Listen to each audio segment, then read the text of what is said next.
మేము నీకు పోరాటాన్ని నేర్పించకపోతే, యుద్ధాన్ని నేర్పించకపోతే, సమాజంలో బ్రతకడం నీకు నేర్పించకపోతే, నలుగురితో మాట్లాడటం నీకు నేర్పించకపోతే, మంచి ఏదో నీకు నేర్పించకపోతే, నీతి ఏదో నీకు నేర్పించకపోతే, సత్యమేదో నీకు నేర్పించకపోతే నువ్వు అజ్ఞానువుగా ఉండిపోతావు, పనికి రాని వాడుగా ఉండిపోతావు.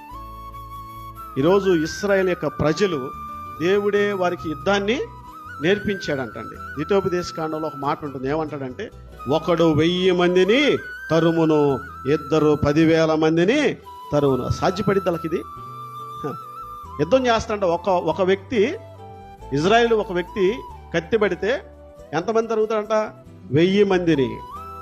ఇద్దరైతే 10,000 మందిని తరుగుతారంట. అసలు సాధ్యపడిద్దా? దేవునికి సాధ్యపడుతుంది. దేవుని స్తోత్రం, హల్లెలూయా. వాగ్దానం చేసిన నమ్మదగిన దేవుడు కనుక వారికి ఆ వాగ్దానం చేసి దేవుడే వారి పక్షాన యుద్ధము చేస్తున్నాడు. ఏమండి, అసలుకి వీళ్ళకంటే ఎక్కువ జనాభా ఉండారు, వీళ్ళకంటే ఎక్కువ జనాభా ఉండారు. మరి అంతమందిని కూడా ఓడించగలుగుతున్నారంటే దానికి కారణం ఏంటి? దేవుని యొక్క మహాశక్తి అండి.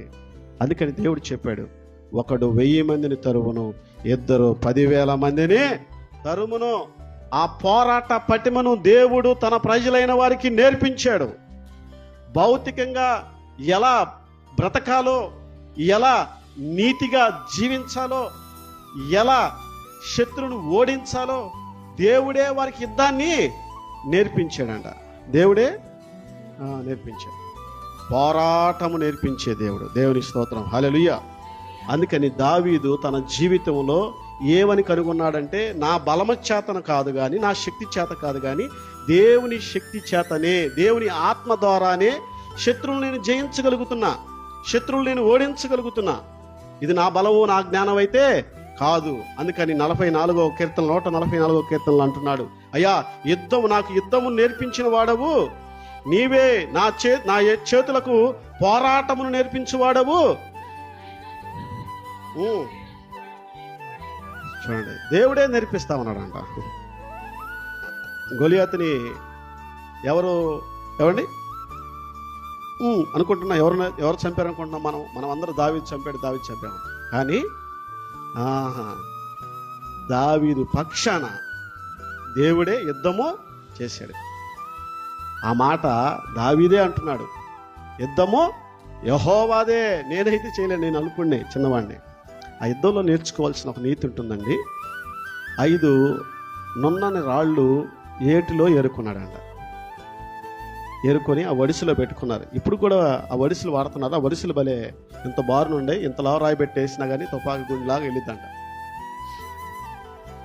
ఆ 5 వడిసెలో ఉన్న రాళ్ళు ఆ వడిసెలో ఉన్నాయి. వాస్తవానికి ఒక వేటగాడు 2-3 సార్లు గురి చూస్తాడు. 2-3 సార్లు గురి చూస్తాడు.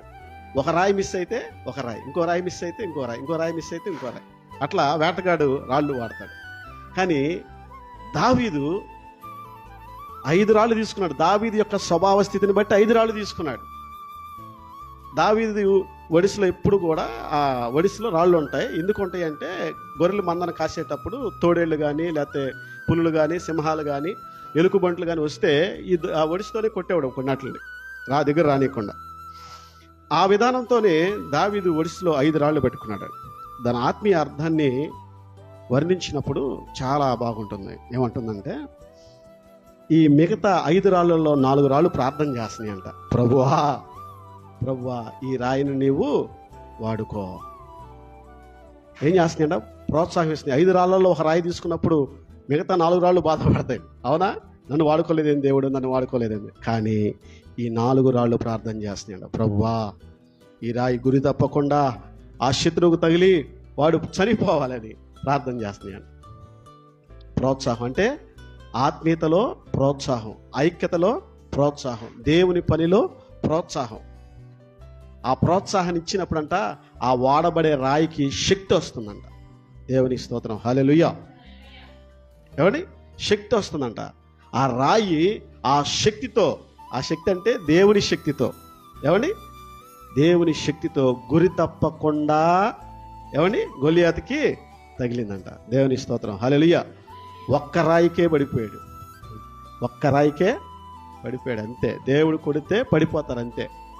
దేవుడు చిన్న దాంతోనే కొడతాడు, చిన్న దాంతోనే కొడతాడు. కరోనా ఎంతదండి? చిన్నదే, కంటికి కనిపించనిది.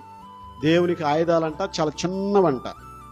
ఐగుప్తు దేశం మీదకి ఎన్ని తెగుళ్ళు వచ్చినాయి? ఎలాంటి తెగుళ్ళు వచ్చినాయి? కప్పలో, మిడతలో, ఏగలో, పేలు, చిన్న చిన్న బొబ్బలో, ఏమండి చిన్న చిన్న ఆయుధాలను దేవుడు వాడుకున్నాడంట. కానీ ఫరో హృదయములో భయాన్ని, వణుకును పుట్టించే. అర్థమవుతుందా? దేవుని ఆయుధం చాలా చిన్నదైనప్పటికీ పెద్దవాడిని కూడా కొట్టగలిగితే అంట. దేవుని స్తోత్రం. హల్లెలూయా.